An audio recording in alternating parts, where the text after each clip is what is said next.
Hi folks, it's been a little while since I've done a video. A number of folks have already asked me about, hey, when's the next video coming out? Well, it's a hot day and not going outside for a while, so I figure I make dinner and do a video at the same time. So today, you can call this dish whatever you like. You can make it butter chicken tofu, butter masala, you can call it a gravy, whatever you want to call it. But essentially, I'm going to take tofu as my protein, make a really nice spicy gravy, and then serve it over rice. Or I may use our Rotomatic and make a couple of rotis and have it with that. So I've got my usual suspects here: tofu, heirloom tomatoes, which are absolutely delicious, onions, garlic, curry leaves, my favorite, and my usual spices. I'm going to take a couple of tablespoons, maybe one or two, and I'm going to get the tofu seasoned first. I want to do that because I don't want to get the gravy in the same pan I'm going to use the tofu with because of the liquid and rewashing and washing, and I don't want to deal with that nonsense. So, got the oil heating up here. Had the pan going for a little while. Got my favorite ingredient, asafoetida, or whatever you guys call it. I call it hingi. Got a couple of the red chilies ready to go, throw in there. The oil's definitely not hot yet because I'm not seeing any sizzling. This is a concoction that I actually watched somebody make butter chicken gravy once, and I figured I'd just play around with it. When I've had large gatherings, 25, 50 people, I'll make 2 or 3 different types of gravies with different types of protein. So you can experiment with, the base ingredients are going to stay the same. The garlic always going to be there, onions are always going to be there, tomatoes are always going to be there, and then you just kind of play around with the masalas a little bit. Depending on how hot you want it, depending on what flavor you want, will change the profile of the dish. I'm sure there are experts out there that have specific things that they do for a specific type of a dish, but at the end of the day, it comes down to understanding the basics and levels of spice. All right, so peppers are nicely seasoning in there. I'm gonna throw some asafoetida in there. This is mainly to flavor the tofu, so I'm gonna hold off on some of the masalas till the end to coat it. I don't want to get them in there and blacken the masalas that are gonna go in here. But the curry leaves, as usual, will pop on you, so be careful.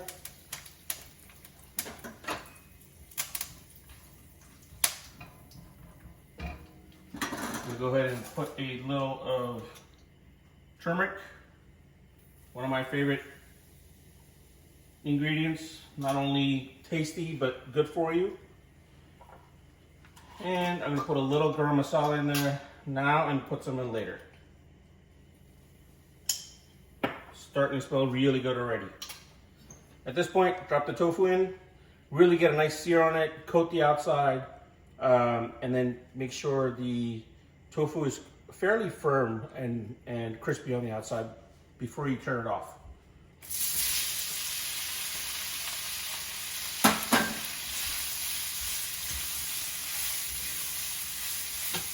Take a little look here quickly. You'll see the turmeric is doing this job already. It's starting to coat.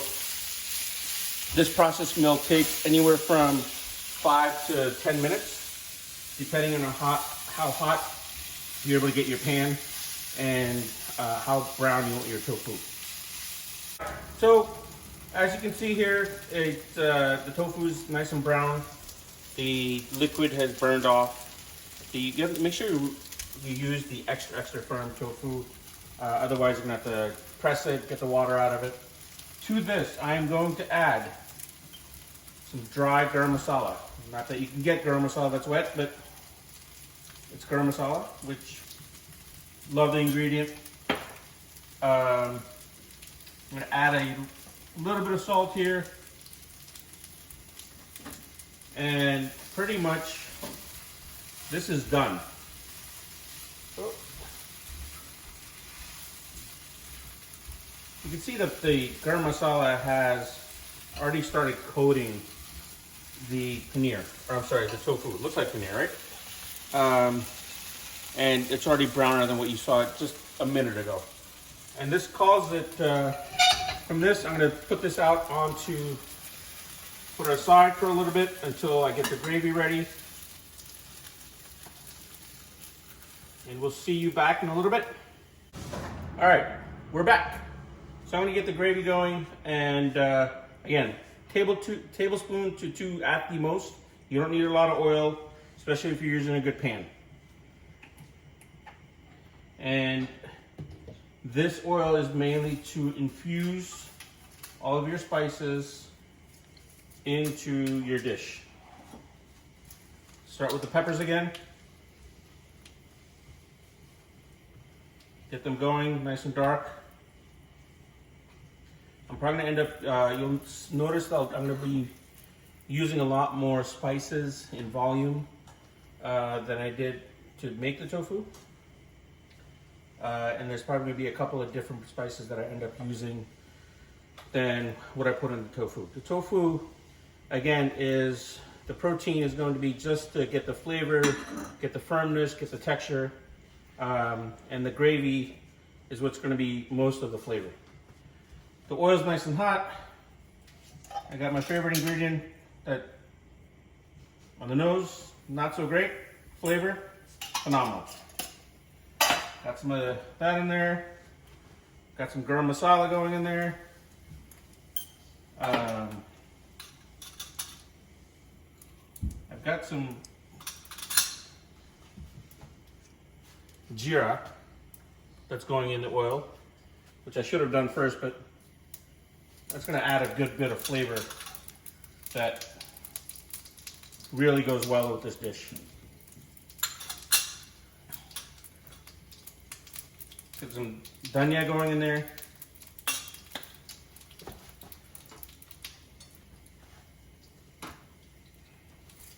Curry leaves.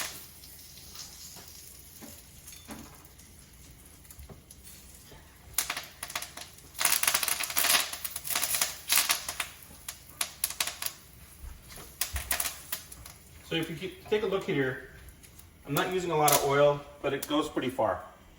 And this is mainly, again, to infuse the flavor. Next, onions. All right, so we had a little bit of a smoke issue in the house. The alarm was about to go off, but I had to keep cooking.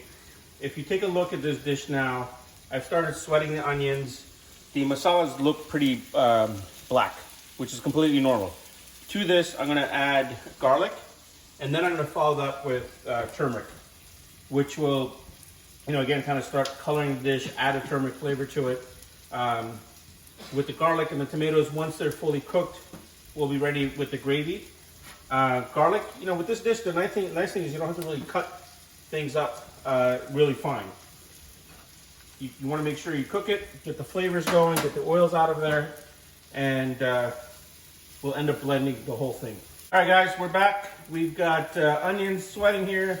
We've got the garlic cooking and doing its thing. We're already starting to smell the garlic come through. I'm gonna add some more spices to this before I add the tomatoes. I'm gonna go with a little bit more dhania.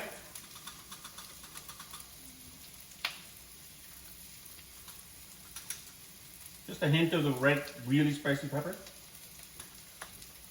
My favorite, turmeric.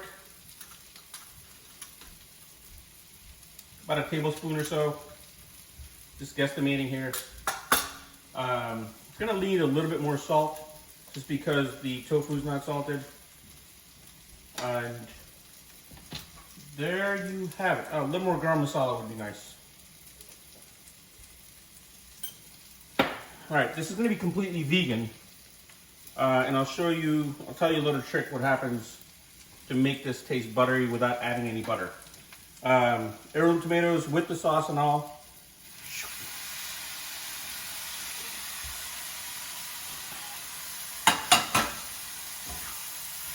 All right, so I'm gonna let this cook down, get it a little watery, probably 5 to 8 minutes on high heat. And you'll see the tomatoes really start. The tomatoes have cooked down quite a bit. You see liquid gravy. I'm gonna take this and put it in the Vitamix. I have taken a little bit of this out into a separate bowl to make sure you can still see some of the ingredients that I've put in there. The tomatoes, the onions, the garlic, the pepper. And basically I'm gonna take this and throw it in the Vitamix, mix it up. So there you have the gravy in the Vitamix. I had mentioned earlier that I was going to tell you a little secret about making this vegan and still taste like it has got a really good butter flavor to it. And this is the secret right here. My theory, and I'm sure there's scientists and chefs that do this and have studied this much more than I have. My theory is that the oils that are in here, when you blend them, they emulsify and it makes it taste like butter. There has been probably a dozen or more times where I've had my wife try this same gravy, add a little tofu to it before I mix it, and then I'll have her try it after. And 100% of the time she's like, why did you add butter? I never add butter to this dish, but it still tastes buttery. So pretty much, get this guy going. All right, so about 30 seconds or so in the Vitamix. Be careful when you open it. It is going to be hot. See the steam coming off. And there you have the gravy.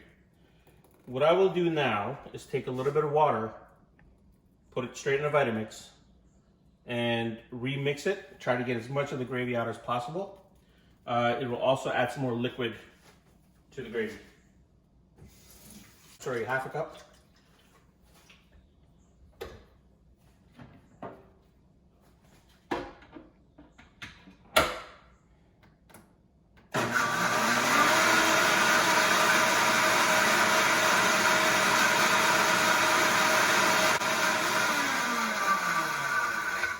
All right, so we got a good bit of the gravy out.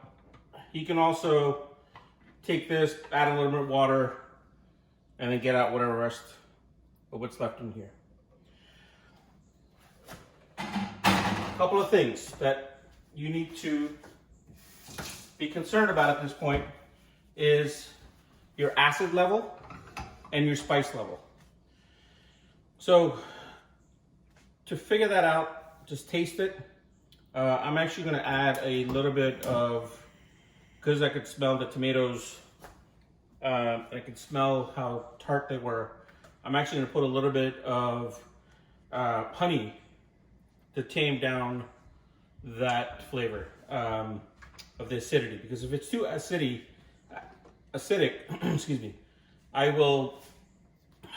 you won't get that full flavor, and it's kind of like when you drink a tart wine. You'll get that mouthfeel. This little bit of honey, probably about a tablespoon, will change the profile enough to get rid of that tartness. So, gravy's ready to go. I will take what was left that I took out back in here, more for texture and look for it than anything else.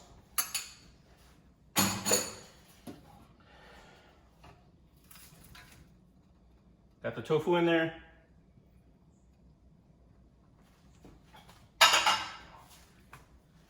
Now, if it's still too spicy, what you could do is add some kind of plant-based milk, heat it up, and you'll be fine. You'll notice that there's a lot more gravy in here than there's tofu. Couple of things to keep in mind. How are you going to eat this? If you're going to eat it with rice, you want more gravy. You can, which I still might do later, add some peas or some kind of vegetables in here to increase the volume. Adding peas in here will make it a little bit sweeter, especially if you're using sweet peas. and any kind of vegetable. So at this point, I'm gonna let this cook for maybe, 5 minutes to get all the ingredients flowing together, and then shut it off and serve it for dinner. That's it, folks. Hope you enjoyed the video, and message me if you have any questions.